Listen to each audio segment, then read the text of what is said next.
Tabandung umat Islam berijang bersungguh kata ubud amal kebaikan,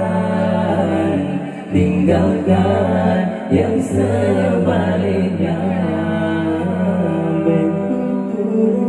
Betul ini syaitan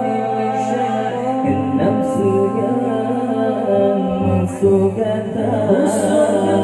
juga takdir kekayaan menyambutnya akan senang.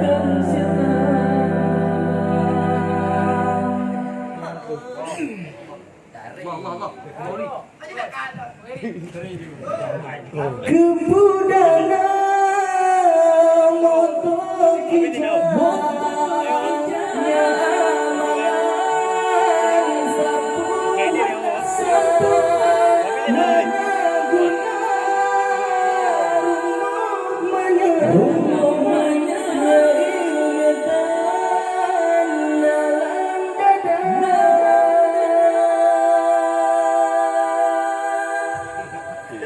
memacam bagadun lahir tadri ka asaduna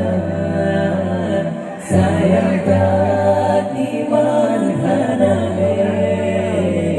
gadosa bela kuturja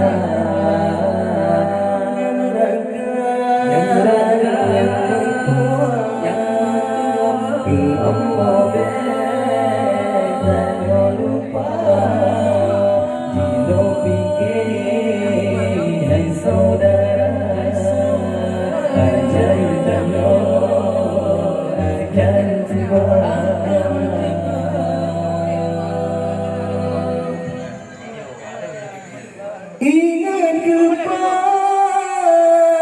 janjungan dan pegang Islam yang sah jika darah batu pecah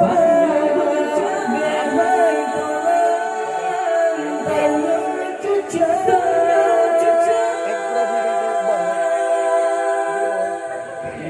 berjanji no mentua taubat maaf segera sampai tanya telah harap faedah teman berjanji no mentua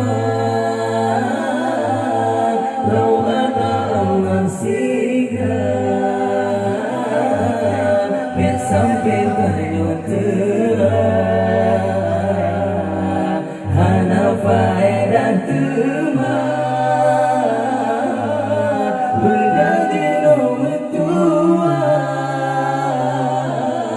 taubat ba'amal segera